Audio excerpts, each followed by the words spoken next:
My face currently feels like I've been run through by Tom Stewart. Puts it to the top of the square. Oh, beautiful little fist in there by Dale. Crucial centimetre moments. He definitely has a bit of the Belcho spirit. As I have a bit of the Belcho spirit.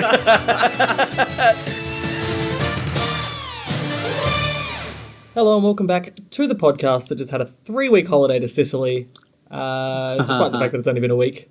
Or more accurately, the podcast that's been paying more attention to the cricket than the football for the last week. I'm Jack, and as always, joined by Alastair. Here we are. Welcome. It is slander. It is libel. I have not been watching cricket. I have not been watching the cricket. You came home and you had the cricket on the other day. Yeah, it was for you guys. Thanks, man. I appreciate that. You're in a better mood about football this week. You had to wait all week to learn that you're in a better mood, but Football. Remember, football is fun sometimes. Once in a blue moon. Yeah, I definitely was not expecting that. oh, that second quarter was nuts. It's the fourth highest centre clearance score in an AFL game, which is crazy. It just went nuts. Was it the highest stoppage? I think highest stoppage, but ridiculous all crazy around. game. Hard to defend against scores from stoppages No, because not it's just sustainable, bursting. but good to watch, at least for one weekend. It was exciting football. Yeah. I left the most panic-inducing champion data shift I've done in my life to watch a belting. It was a crazy turn of events. And it wasn't even the one where you almost pissed yourself. It wasn't. That was pretty panic-inducing as well. What a weekend I had of work. Christ. All right, who was your one vote this week? My one vote goes to 2023 favourite Charlie Ballard. Fair enough. 17 disposals, 6 marks, 12 intercepts, 5 rebounds, 6 1%ers, and more importantly, kept Charlie Curnow to 1 goal when that forward line was on fire. In a dominant win. We talked about how good he was. Like, it was Every week. impossible to defend against what was happening. Like, there was no way any defender could stop that barrage. He was the only one that tried. Other than succeeded. the worst moment I've seen a defender perform this year, which is why he got special mention status for me. But yeah, he did play a really good game in some of the worst possible circumstances. His intercept game was on, his spoiling game was on. Mm-hmm. He's such a good footballer. I'm even willing to give him the benefit of the doubt for that So funny. goal line moment, because there was another player there that was in between him and the ball. I think Mac Andrew put him off, and like he also could have done more. Like they just made a meal of it. It was. I think it was just shell shock. And he's just ended up with the easiest goal of his life. I can't believe it wasn't touched. Crazy. My one vote this week was to Ben Mackay, who I thought put together a hell of a body of work in what was a really good game for North until the last quarter. I broke down a few stats for him, but it really wasn't, I don't think it really touched on how good he was, but he had 11 marks, 7 of those were intercepts, 3 contested, 11 intercept possessions, and 4 rebound 50s. In that first half, when they looked like they were on top, he was pretty dominant, and I really enjoyed the way he played. I really enjoy the way he plays in general. I think he's a really good footballer, and we said this before, in a better team he'd probably get more plaudits, and they really missed him in those first few weeks this year. I definitely agree. I have him in my special mentions just because his efficiency and freeze against way too high, especially for a key. I think Ben Mackay's really good, and I would like to see him get a few more wins. I think it's really sad looking at his win-loss record. It's shocking, isn't it? Like it's befitting of a footballer far worse than he. And it's so sad for him that he missed those 2 wins earlier this year. Yeah. The rest of those North players managed to actually tick off. Yeah, they're 2 ahead of him forever now. Yeah, rough. Who was your 2? Lizard. Yep, fair enough. Lizard, Nick Blakey. That was a crazy game. I did not expect it to be as close as it was. Credit to Sydney for, especially at the Gabba, holding up to Brisbane like that. Yeah. It really seemed like neither of those teams wanted to win for big patches of that game, outside of some stellar performances. Like Blakey and Dunkley were giving everything they possibly could, and then a lot of their teammates just seemed like they were kind of there for the ride. Yeah. I love Blakey. Fast. He's very fast. He's the lizard. faster than he looks, isn't he? He literally looks like a frill-neck lizard. Yeah, it's very funny. I just get flashbacks to that show that was on, like, just after Cheese TV. It was like a wildlife show. I think I know the and one. there's, in the intro, there's the lizard running. Yeah, that's what I think of. Australia Outback. Yeah, something like that. That's what I think of every time I see Nick Blakey go on a run. It's so funny. But yeah, 24 disposals, 11 intercepts, 9 1%ers. For a running defender, really good. Similar type of player, arguably better game overall for my 2 this week. But Dan Houston was my 2. I'm torn with Dan Houston. He had 31 disposals, 5 rebound 50s and 8 score involvements. Not one of his disposals was inside forward 50. Pretty much all of them were on the 50 arc in the back line. He had a fair few through the middle, though. He did, but he didn't start in there at all. He got them through the middle running off. I just don't know if he's a defender for mine. I think he was on the weekend. That was what pushed it over the line. And also why he's only a 2. Yeah, he got tough. nine coaches' votes.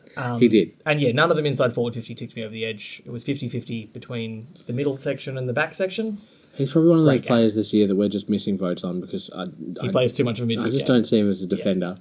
Just like, I don't know if he's in your votes, he's not in mine. Sam Doherty had a great game, but he's not a defender this week. No, he's not. But yeah, Houston had 15 defensive half pressure acts, 2 tackles and a spoil, which ticked him over the line. Yeah, so. I can understand it. I'm not going to argue. Well, I am going to argue against it. He's not a defender.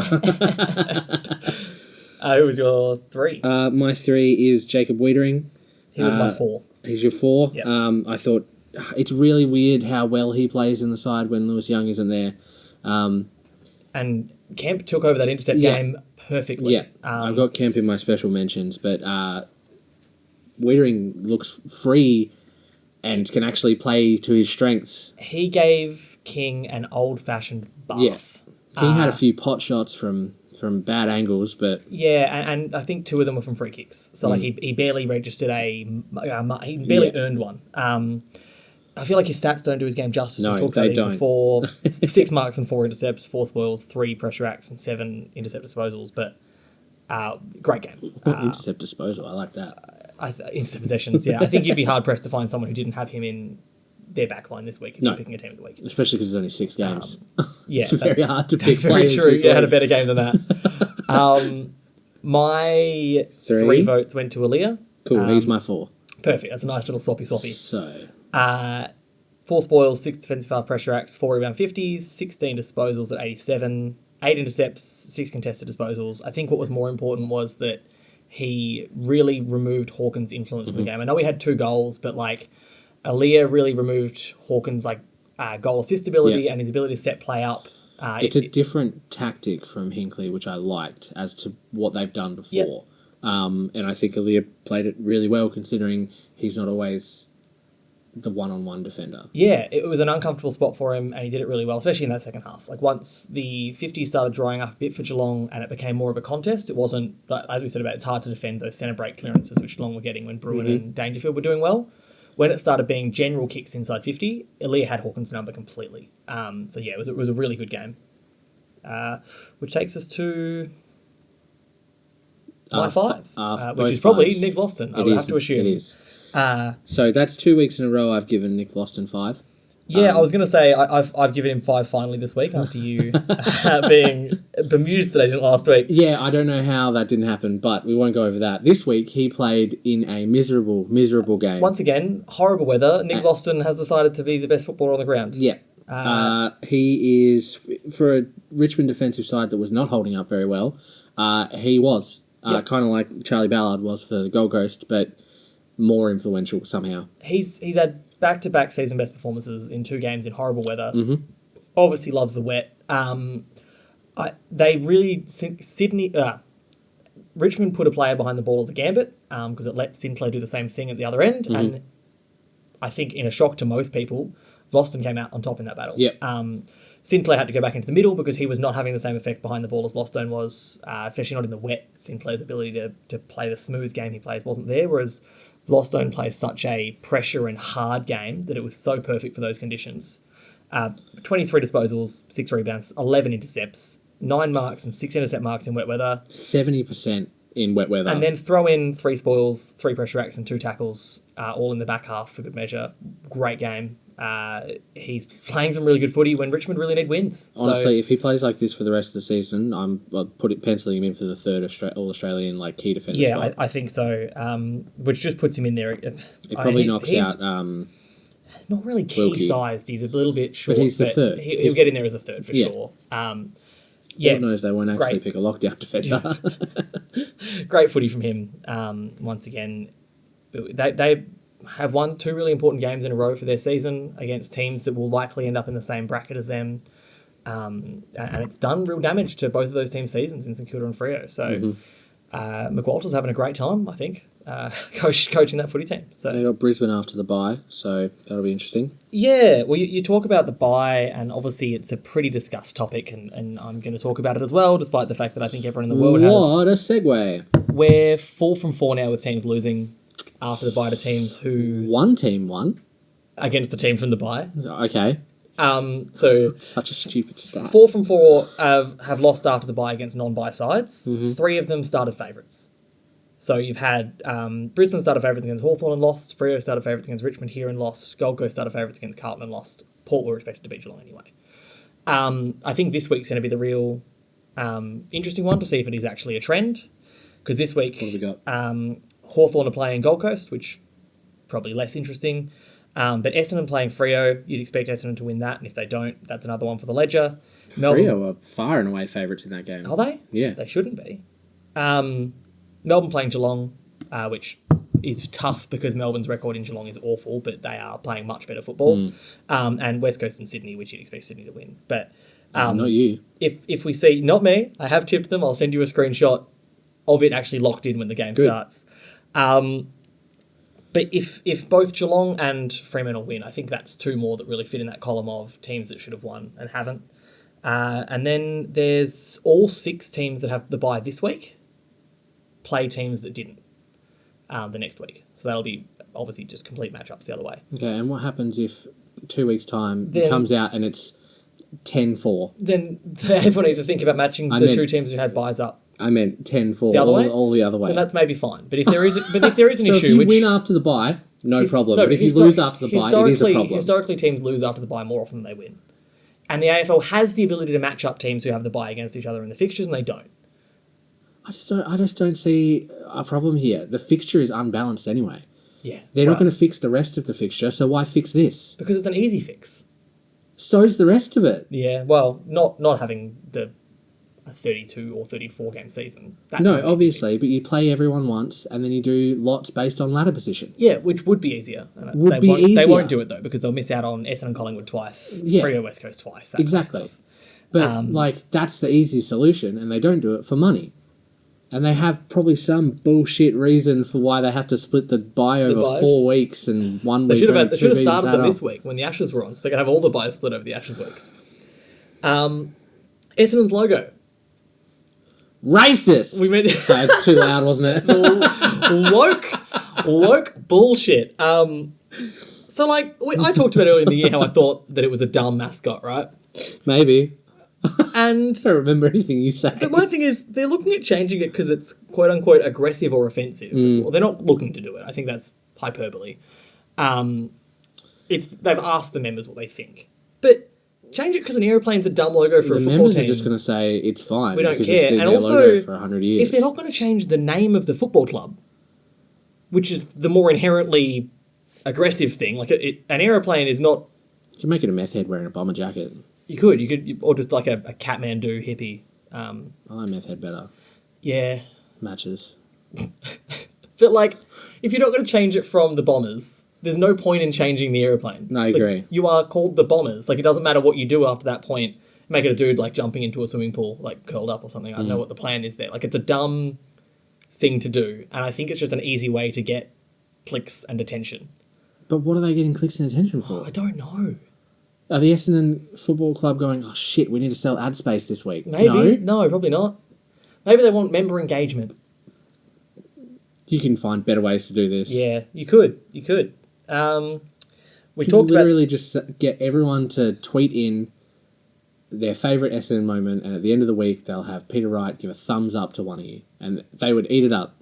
Oh, 2 Litre Peter. 2 Litre Peter gives you a thumbs up and a He'll be wry playing smile. on Alex Pearce this week. With the form that each of them are in, that could be extremely messy. It could be, but who knows? Fremantle are a basket case Yeah, at the moment. well, you said Freo favourites in that game. I was shocked they weren't favourites against GWS and they lost, so maybe I just have no idea what's going on in football, which is probably more likely. On talent and system, Freo Fremantle should but win like this on game. form, they shouldn't. No. But on Fremantle on form 2 weeks ago, Would have, yeah. should be favourites. Yeah. So if all they need to do is tick back into that box, they've done it once this season. we talked about Carlton being back on the winners list, but I think what's almost more frustrating from a general football perspective is that was such a Gold Coast thing to do. Like, I put a Jobism there, but I said standards operandus for Gold Coast because, like, every season when they start looking like they're going to challenge for finals again, they lose a game that they should be expected to win. Last year they lost in a 3-week period to Essendon and Hawthorn, and Essendon were last year in a similar spot to Carlton are right now, and Hawthorn were probably worse than Hawthorn are currently. They've got Hawthorn this week, so that's a perfect opportunity for them to completely duplicate last season. But they've done it so many times now over the last 4 or 5 years where they really look like they're going to make a press to finish in that 6th to 8th bracket and then play 2 games in a short space that just rule them out. It's frustrating, I think. They haven't played at home for 7 weeks. That is harsh. They've got Hawthorn at home this week. It's at Carrara. It's their first time back. I would cut them a little bit of slack this time. If they lose to Hawthorn, sure. Yeah. Raise the signal. But especially at home. They played 2 games in Darwin just gone. Yeah, and that's then true. to the MCG. And that is the problem of being a football club in the position that Gold Coast are, where you do have to sell those home games. Selling them shouldn't mean that you have to play that many away from your home ground in a row. That is them choosing though, right? To do that. But yeah, they're 1 game out of the 8. Obviously, percentage isn't kind because Adelaide keep pummeling teams in Adelaide. But they are 1 game out of the 8. If they beat Hawthorn, they're equal 8th, essentially. Yeah. I'm not worried. Sam Collins says it's a blip. I believe him. I believe his moustache. We're good. He's a gorgeous man. Say we. Sicily got 3 weeks. Upheld. I know, I said that last week. I gave him 3 weeks. I gave him 3 weeks last week. You did. The decision was it's a joke. It wasn't that that Hawthorn were wrong, was the findings of the appeals board. It was that the AFL did due diligence. So they didn't even look into... Because that's the role of the appeals board. Yeah, but I feel like... You take it to the appeals because you say you have judged this incorrectly. Not because we are right and we want to prove we're right. And Hawthorn went into it with that mindset. They came in and said... So they've said that they've judged it incorrectly, but this is based on a video now that's circulated. Have you heard about this last week? The AFL sent a video out to the clubs to explain what a dangerous tackle is. The clubs found it so confusing that they didn't show it to their players. No club showed the video to their players because they thought it would just make them more confused about what is and isn't a dangerous tackle. Surely Adam Simpson popped it on. I heard, I think it was called Middlemass on the radio the other day, saying that he got a copy of it from someone at a club. He watched it and he said both of them were... obviously the examples used were like those inconsequential, like the only difference was the player's head hit the ground, and he said he was just as confused after watching it and showed it to someone in the ABC newsroom who was just as confused as he was. So the AFL's attempt to be like, here is what is a good and bad tackle, no one knew what it meant. I think we need to lock it down to you have pinned minimum one arm and there are 2 motions. Yes.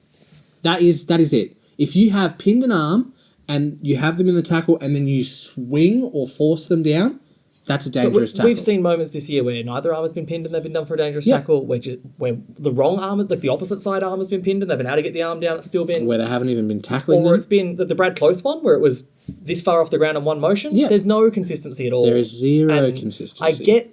I understand why they... Well, I'd like to say they're doing it for the right reasons. They're doing it for lawsuits, but... They're doing it for tribunal money. I understand why they're doing it for the sense of obviously not wanting more concussions. I get that, but it needs to be clear because otherwise it's just, if you're playing a sport where players are running at full speed all the time and it's a contact sport, there will be concussions. So we've got to try and avoid them as much as we can, but you can't avoid them completely without making it a non-contact sport. So the players need a clear way of understanding what they can and can't do. Otherwise we're just going to end up with more seasons like this where the entire football watching public is baffled. Well, Jared Waitley said on AFL 360 that he doesn't think this Sicily one is a fabric of the game moment, but I kind of think it is. He got a holding the ball free kick for it. The umpire thought it was a fabric of the game moment. The umpire said, that's good. Like, it was... There were 4 players that were involved. Like, it was the fact that... How can one player be at fault? He's jumped at the player while being pushed, so he's obviously already in a different angle in the air than he left at the ground. And then the way they get run into... We talked about this last week, but like... They probably would have suspended Nick Rewalt for his mark if they did that today. Honestly, yeah. It's incredible that... I mean, when we saw Butler get off, I thought we were for sure going to see Sicily get off because they used the exact same argument.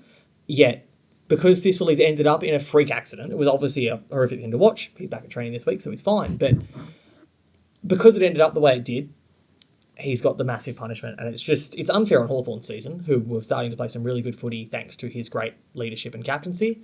And I think it's unfair on players who now have to try and figure out what they can't do on a football field because you get a free kick and you get 3 weeks. Especially for Hawthorn, who have 3 really winnable games. Yes. If they had Sicily this week against Gold Coast, I'd pretty much have it as even money. GWS. Yeah, absolutely. With Sicily playing, they're all winnable. Without Sicily, I'd probably see them going 0-3. The gulf between their football with and without him is huge. So it's rough to watch. I don't know if they have any option to appeal again, but I would try. Yeah. I would just play him, see what they do. What are they going to do? I don't know. Just cancel your points. What would they do? We'll take the points off you, right?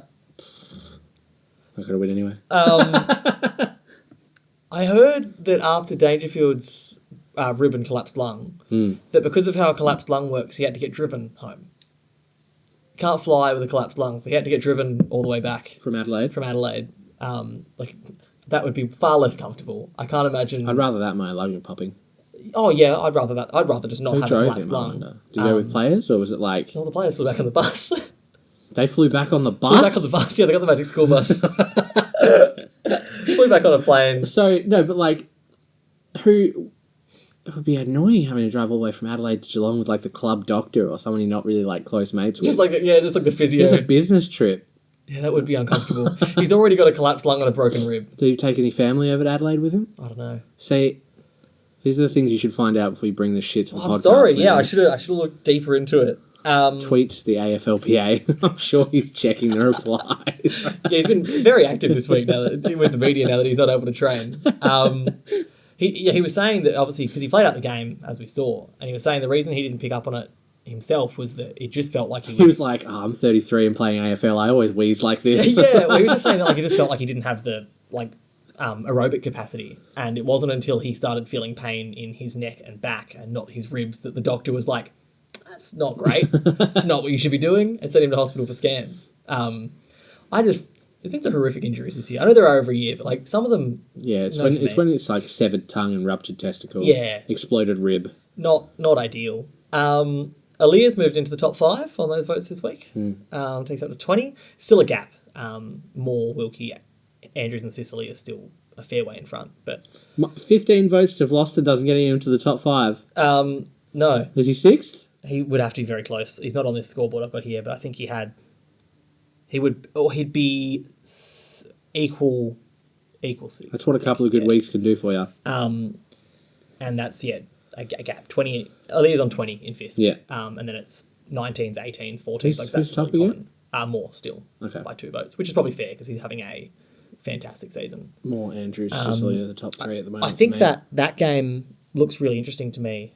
That's the top 3 plus Wilkie. Yeah.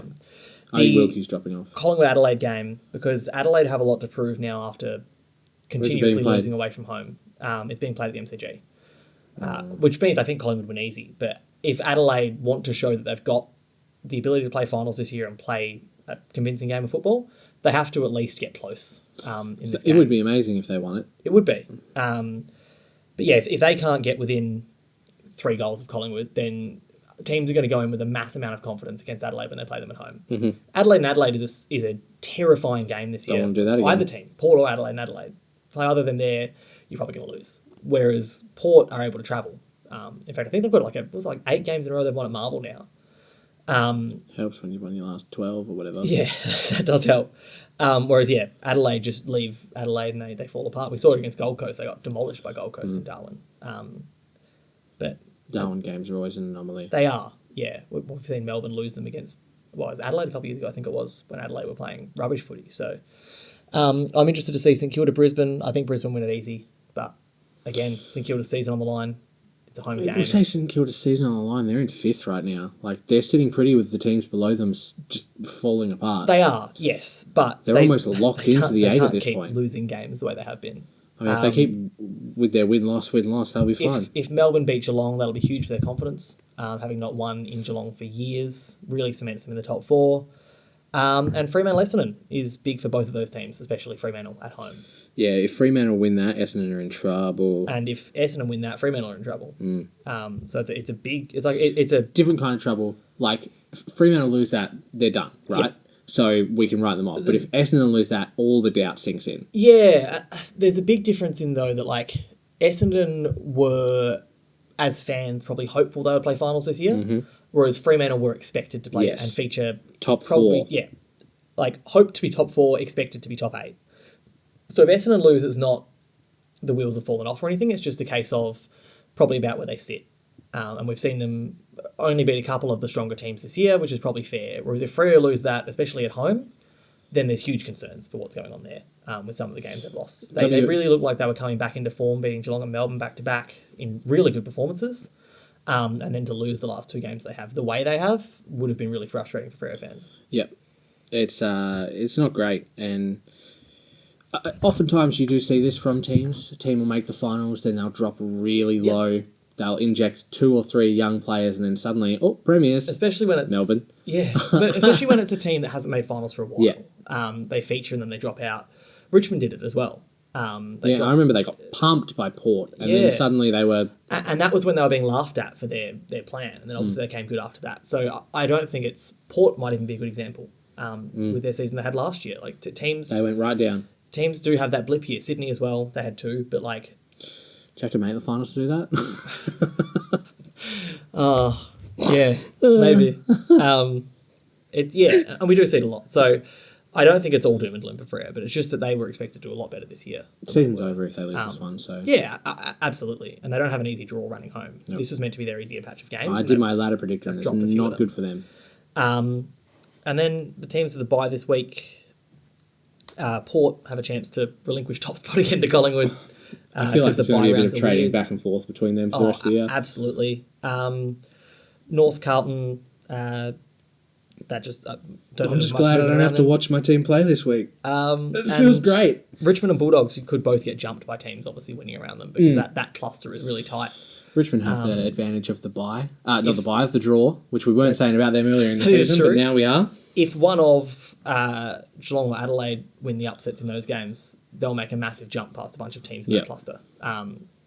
If both of them win, obviously, they don't jump past the other one. But it's interesting. I still have no idea outside the top 4. It's a weird season. I think I was saying this last year, but this year is even more so. Like this time of the year last year, ago, we were like Bulldogs all the way, man. Yeah, and then they've lost 3 4 weeks ago. Sorry. Yeah, three games that they should have won. And now they go into the bye with 3 of their 5 key defenders with Josh Bruce will be back. Medium-term injuries. Yeah, Josh Bruce will be back. Woo! I did enjoy seeing Crozier on that list of key outs for the Bulldogs. It's like, you're putting Crozier as a key out? I think so. It's a key. Not key, but it's a depth loss, isn't it? And obviously, especially after Darcy getting injured. I think Crozier is a really good role player. Like the opposition's just about best key defender. I'm still on Crozier. I don't want to hear you fucking badmouth Crozier. You take it back. I just don't think he's as vital as the other injuries they've suffered. It was just I feel like they just needed to side in that they had 3 injuries this week and not just 2. But coming after Darcy is I'll take Crozier over Tim O'Brien. Yeah, I think so too. There you go. Their backline's going to be Tim O'Brien, Alex Keith, and Josh Bruce. Tim O'Brien's injured, isn't he? He is. Oh, bugger. Alex Keith and Josh Bruce. Yeah. And they said not Norton, which I liked. Bevo said not Norton. Until one of those 2 players goes down. I don't trust him at all. He put him back this week. Yeah, because he had to. Yeah. He had no choice. He's going to have to again when Josh Bruce has 8 kicked on in the first half. That game 2 weeks ago was one of the most awful performances I've seen from a key defender. I don't know if we brought it up on here, but it was pretty bad. It was, we didn't, and we said we were going to. I think we didn't because it was We didn't because we were talking about too bad about Lockie Jones versus Liam Jones at opposite ends. The less expected L Jones had a great game, but imagine getting absolutely pantsed like that by amazing. Dixon's a good player. Dixon's good, but he just was running absolute rings, and then he got moved on to Marshall, and Marshall's kicked 3 in a quarter. It was insane. We did make a joke about has anyone tried him as a forward, I think. Yeah. But yeah, that's my footy takes this week. You were just going to talk about a guy getting his arm broken in half. Yeah. Then not even getting cited, not even a fine. They didn't get a free kick for it. The umpire missed a tribunal and said, it's all good. Kick him in the arm as hard as you want. It's fine. I think we should start doing it every week. See what the AFL does. See how long it takes, and then just use that one as evidence. Oh, this was fun. Yeah, this was okay. Not even cited? Yeah, like using the Willie Rioli one last year. Junior Rioli. Yeah. One. Just being like, That was Willie Rioli last year. yeah, it was when he did it. Yeah. It was like, yeah, this was fine. And then the Tribunal had to be like, oh, it was fine, wasn't it? It's a bummer. Yeah, it's true. Wow, by the time this is out, the Ashes will be, first Ashes test will be over. That's more interesting to me at the moment. I feel bad. I turned it on to see how it was going the other night. There was like 10 minutes left. 2 wickets. Yeah. Just gone. I was like, my bad. Yeah, I do blame you for that. To summarise, I'm so glad that Test cricket is over, /Bazball doesn't work, /Australia/England won the first Test, and we can move on to the next one. Oh, yeah, and Ricky Ponting is feuding with that one guy still. Yeah. Or not feuding. It's so funny that he was like, well, Ricky Ponting used to say stuff. I was like, yeah, 15 years, he's been retired forever. He's an old man. You could say whatever you wanted back then. You can't do that anymore. Yeah. Remember when he got stood down for 8 weeks, Ollie, for your weird racist tweets? Maybe don't I read some of those and they were so unfunny. They're so cringe. They weren't even like, It was like I said to you, like the joke. James Gunn ones were bad, but some of them were funny, right? Whereas the Ollie Robinson ones were just like that desperate, like 15-year-old try-hard edgelord in high school that used to make jokes like that, and you're just like, oh. He's sitting in front of me. Oh, thanks, man. I was a try-hard edgelord in a very different way to that, unfortunately. Anyway, that's all I've got this week. I got nothing. Hell yeah. What do I ever bring to this podcast? Sadness. Yeah. And illness. I've still got sniffles. That's not my fault. After last week. It might be your fault, but it could be Vince at Work's fault. So Bloody Vince. Bloody Vince. If you're listening, Vince, it's all your fault. You've shut the office down. We trusted you with your delicious lunches that I think his wife makes. God damn it, Vince's wife. God damn it, Vince's wife. She got us all sick via She's been Vince. spitting in your minestrone, man. I don't eat them. I don't have the money to pay someone else to make me lunch. I'll see you next week. You can find us at the Back Pocket AU on all of our socials. Adios. Enjoy the footy. Oh, bye.